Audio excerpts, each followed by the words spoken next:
Hello and welcome back, everyone, to Devious Dungeon. We are actually at the title screen this time. Your friends can join your broadcast anytime. Yes, I'm playing the Steam version of Devious Dungeon. I don't even know if it's on other versions, other consoles or platforms. Crusader. We are upgrading into the Crusader armor, giving us an additional 4 stamina. Woo. And now we look like we are ready to defend the Holy Grail. Yep. Boss number 3.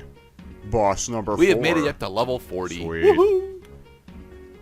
Dun, dun, dun, dun, dun, dun. At this point, our income is actually significantly better than it used to be. So I don't actually feel the need to go and farm all the different breakables. Yeah, I notice a conspicuous absence of silver coins, the single note denominations. Yep, this is me being frustrated that that the quests that I have cannot be completed, can no longer be completed this deep in. Well, we must press onward. Oh, there's a silver coin. So by completing... We'll actually be seeing more and more silver coins, at least from enemy drops, as the game goes on. Maybe not getting quest XP at this point would be in due course as they're extinguishing, you know, kind of the more tutorial-esque type things. Not to mention that because you're getting higher level, maybe that quest experience is not finally going to enter into what level you are. It's mostly going to be the high-level enemies you're taking out now. But you get caches for completing quests. And do what with it, Mr. Gurdat? We have a mace. Upgrades. We have a swingy mace, ding. but the mace isn't anywhere near. Oh crap! That's a big Heavy one. ogre. The ogres specifically have, although a real. Oh, we actually got our first gold coin. That's although a big ogres, slug. that is a giant worm, not a slug. Worm. All right. So the ogres have a very slow attack, but it hits like across a third of the goddamn screen. It is nuts how much space it covers, and it also hits really goddamn hard. Try to avoid fighting ogres directly if you can, or bait out their attack and then attempt to capitalize on it. Yes, bait out attacks. Exactly. That is how Leon had destroyed the Ganados. That guy. And here is a new enemy, the pirate cannoneer. Yes, we will be starting to see the pirate class of enemies. Yes, a cannon prosthetic. Avoid the beholder.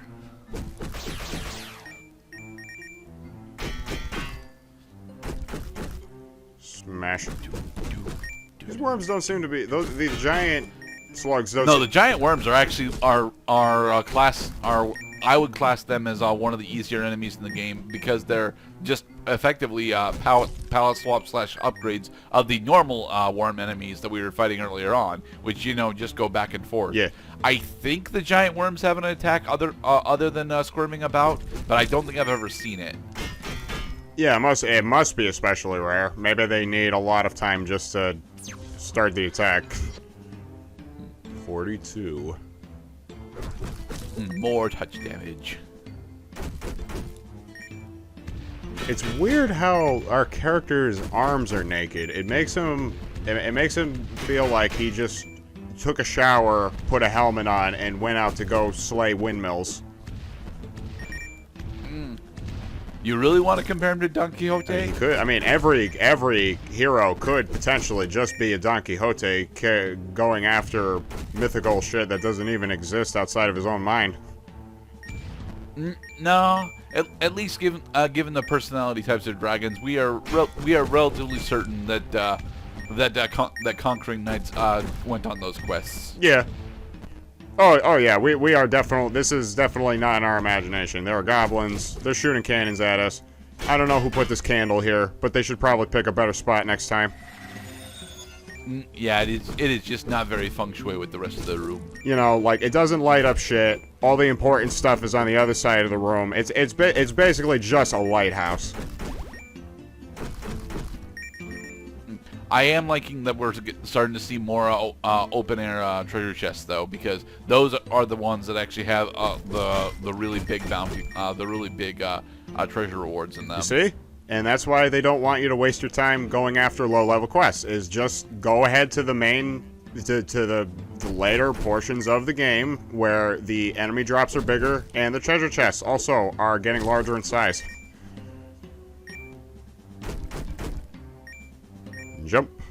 Leap. Well, we'll probably actually have more than 1,000 gold on our next death, and that'll be nice. Oh, nope, we're going to go buy more stuff. It. The Orcish Blade. There are a lot of different weapons, I see. Well, that's good. There are. Yarr. And we're up to 100 health. Woohoo!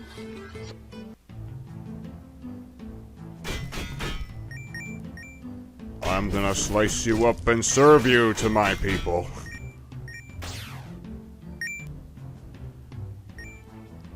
Alright, let's see. Goblin Worm Rider. Yeah, these And worms will spit beholder. at you. Apparently, you gotta click your heels into each side of them, and then they'll start spitting acid at you. Stupid eyeball man. Slay the Beholder. Yay! Woo, good catch. Of course, you do have to catch the coins before they fall into a place where you probably shouldn't go in order to get coins. Yep. Oh boy. Hello, Pirate Cannoneer. Your head is goblin-shaped. I would argue it's ogre-shaped, actually, but... Oh, I'm dead. Alright. So if you were to make an adventuring party out of the different minions and monsters that we've seen in Devious Dungeon, who would you take? Well, I would take the Shadow Knight. I would take a Goblin Cannoneer, and I would also take a not a Slug Rider. I would definitely take one of these guard dogs though. No, so a Hellhound, Black Knight, and a Worm Rider. And All right. and a Cannoneer. And a Cannoneer. All right, that's a pretty diverse party, I'd say. You know, because the Personally, I am much more a fan of having casters in my party, so I'm probably gonna take a Warg Rider, a Beholder, and an Ogre. yes, they are a little more difficult to kill. 44. No, specifically because they always end up in really awkward positions to fight. Yeah, position.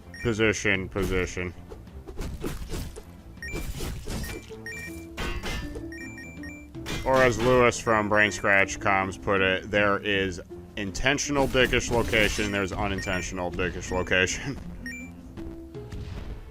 And sometimes you're in a Castlevania game where they're both there. I'm sorry, guys. I just can't finish Super Castlevania 4. The fucking Hydra fight. That's the second boss.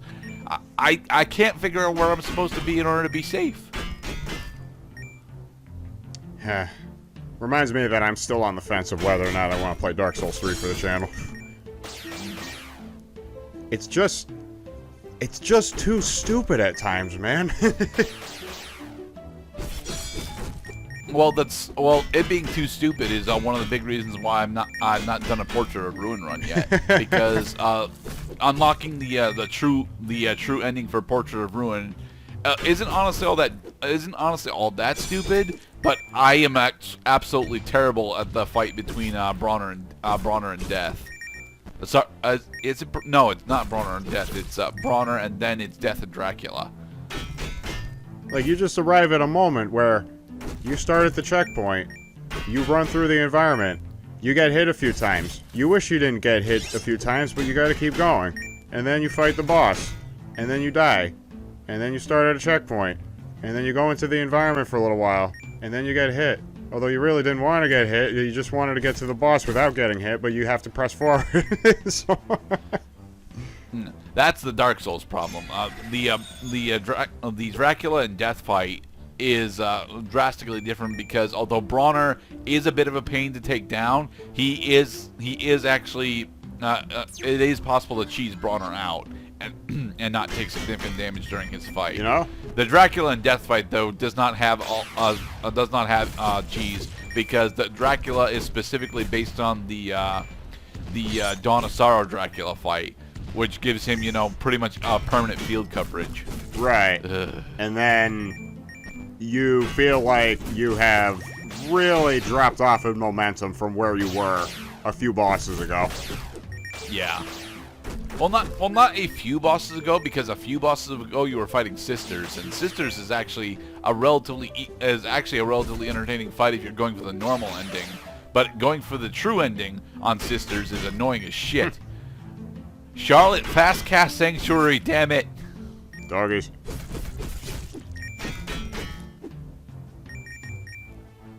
Smack. I forget if you actually have to do a series of quests in order to unlock Sanctuary. I think you do, actually. Pow.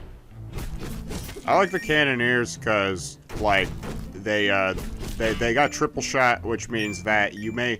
Well, I would put them in, like a really tight corridor and make you have to jump over the cannons, but your jump height is really short, so you have to be really careful with the timing when you jump. Yeah. And you have to do that probably the length of 2 corridors, and then behind them is a Black Knight. Actually, I would prefer to put an ogre there, but, you know, it's your party. You set it up. Well, I mean, maybe I'm not setting up a party. I'm setting up a trap, because the point of the function of these particular characters is to kill our swordsman here with the Crusader helmet. And that is done by setting traps, like this one. That's a trap. You have to land on the platform, but as soon as you land, you have an enemy that's trying to hit you.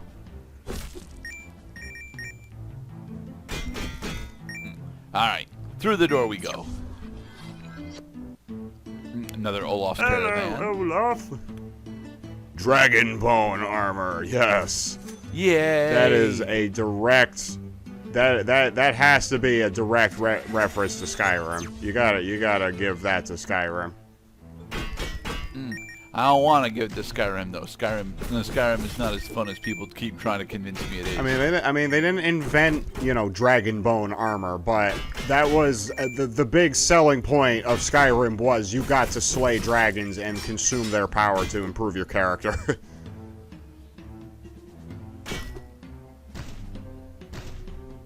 I thought you got most of your shouts through runic messages. Well, you get what do you get?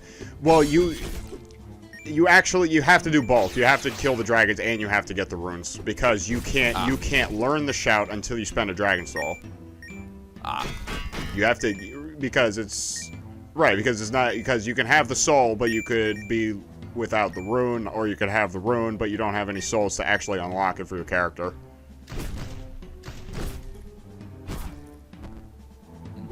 Evil hellhound, you made me get hit by the Goblin Cannoneer. Long ago in all the ancient stories, the Dragonborn would slay dragons and use them to improve his power. Now he just works at a smithy down the street. And right now he makes some very convenient plates on which to put his burgers. There really should be a hidden thing. It's got to be on the other side, so you got to go up. No, we've been on the other side. It's up, actually. Right, which means you have to fall down from above. I've seen that, because this game uses gravity, and it assumes that gravity is going to challenge you from getting to some places more than others. That's why if you have to advance through a dungeon, you're usually starting low and going high.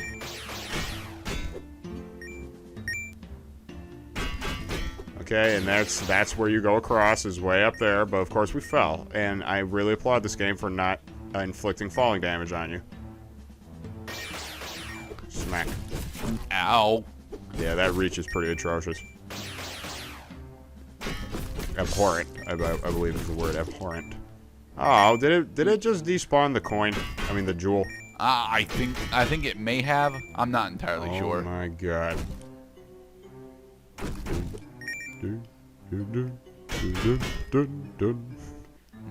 Alright, so it should be... Aha! We found it! Fall from above. Got you. Alright. Now we can go find the door, which is at the bottom. Yes. And we have treasure. And with treasure, we have much, much saved time and opportunity. Smack. Kill you. Yeah. There. Okay, get through the door. That's the hero's Because way. in the next part, we will attempt to take down the Chapter 4 boss. Yes. More bosses. He has a door, an address, and a mailman. And we will be slaying of his mailman. Ha ha!